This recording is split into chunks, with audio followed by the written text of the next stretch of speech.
What's happening, guys? This is the Grand Master of Faster. I'm not gonna beat around the bush. Let's just get right to it. Welcome back to Legend of Zelda Oracle of Seasons, by the way. But anyway, we are going to enter the final dungeon in the game. Level 8, Sword and Shield Maze. And, no surprise, it's the toughest dungeon in the game as well. However, with that being said, this is also my favorite dungeon in the entire game. But before I explain why, let's take care of this puzzle. That statue in the background. Shoot a seed at it, and cause a key to fall down. Okay, now, back to why I love this dungeon so much. It's another one of those places in video games that mixes fire and ice together. And if you know me, then you know I am a huge sucker for those kind of things. But guess what that means? Yep, because it mixes fire and ice together, you gotta deal with the gamer's best friend, ice physics! Yay! Okay. So, we got this hard hat deal to deal with. And the only way to deal with him is to get that magnetic ball that's stashed away in those rocks. Okay, 1 bomb and 2 bombs. There we go.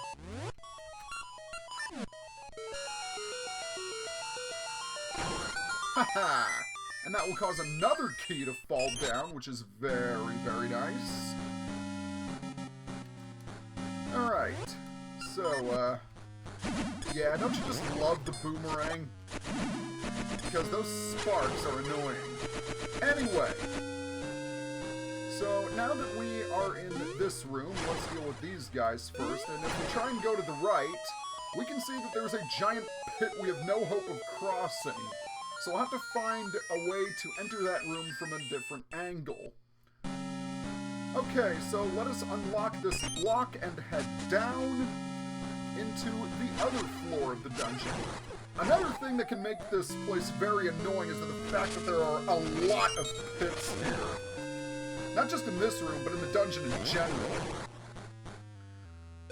So yeah, you'll want to make sure you have a lot of heart containers before tackling this dungeon. And oh, also be sure to watch out for that! That, my friends, is the Wall Master. And if you know anything about Zelda, then you know a thing or two about Wall Masters. If they grab you, it's back to the beginning.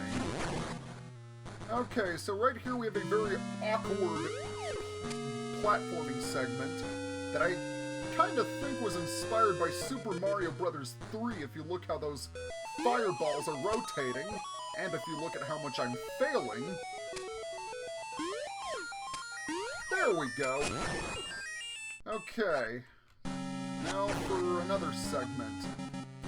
And yeah, watch out for that Potaboo in the center. That can catch you off guard very, very easily.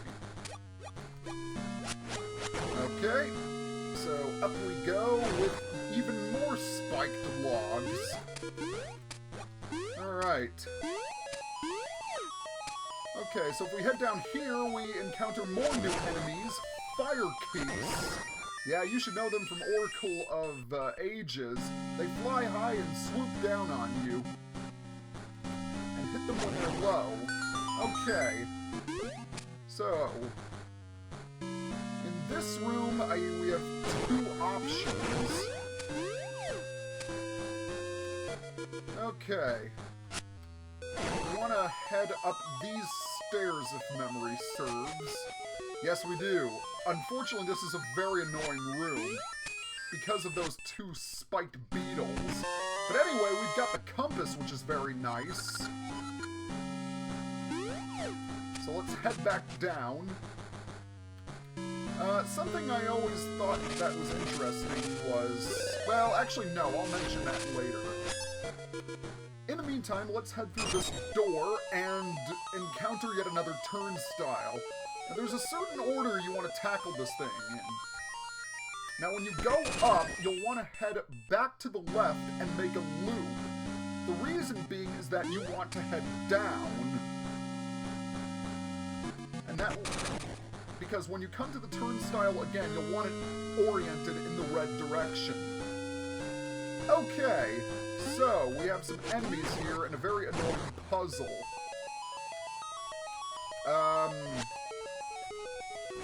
We could head to the right, but that's not going to help us. Let's activate this owl statue and see what it has to say. A silent watch may be needed. Okay, so the first thing you need to do is you need to get rid of all of the enemies in the room. Now, after a certain amount of time, if you stand still for a bit, then that Armos statue should activate all on its own.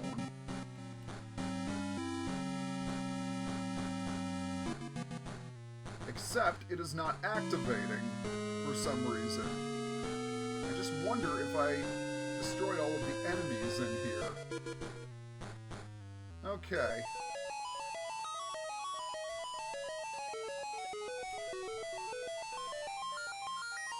Okay, I'm gonna... Oh, come on! What is taking you so long? Alright, I'm gonna go to the other room and see if I can try again.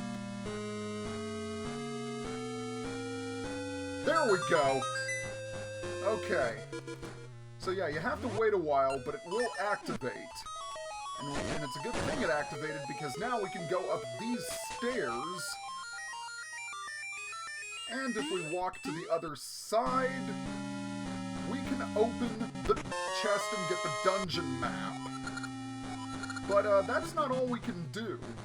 We'll want to equip the magnetic gloves and make sure that they are on south polarity. And we want to have it now at north polarity, so we can push it back and onto the switch. Otherwise, it'll fall into the lava and you'll have to try again. And that would suck. Okay, now that the bridge in that room has been formed, now we can head over to the right and up those stairs. Why are we heading up those stairs? Well, the reason being is that treasure chest right over here. Okay. Unfortunately, I have some Armos to deal with. So let's take care of them first. Ah, very good. Now, with those blocks moved out of the way, let's open the chest and obtain the dungeon item! This is the Hyper Slingshot! It shoots 3 seeds at a time. And that Hyper Slingshot is going to help us get some of the keys that we're still missing. Okay, so now what we want to do is we want to jump on this bridge and head down these stairs so we can reach the upper level, and then we will want to hop across and then down. And now that the turnstile is oriented in the correct direction, we can head right and open the chest to get a small key. Excellent. Excellent, excellent. Okay. So, with that key collected, let's go across there and head right in here. Okay, now let's see what this owl statue has to say. Icy cores make piercing blades. What could that mean? Well, we see that there are a lot of mystical seeds and hearts as well. So that could only mean... That's right, a mini-boss. This is Tripolar. And this guy can be quite a challenge. So, Frypolar has two forms. Right now, he is in his fire form and is launching fire pillars at us. But if you wait a while, he will switch into his ice form, in which he will shoot ice crystals at you. When he's in his ice form, shoot an Ember Seed at him. And that will damage him. Okay. Something you should know is that this guy moves is really fast. I have to say his fire attack is probably the more dangerous attack of the two. And also, you can pick up those ice crystals in order to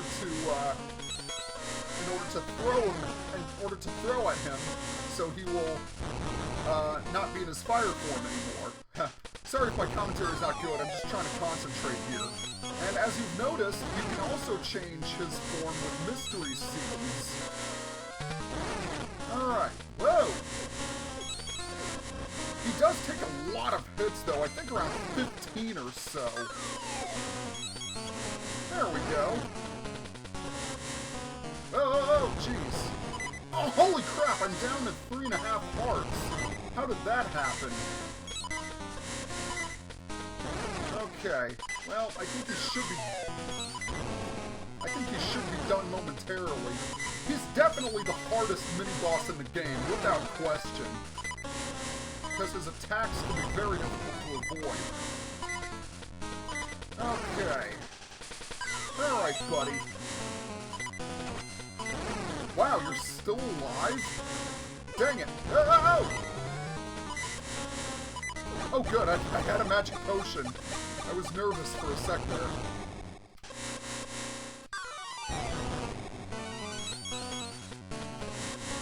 Alright, buddy.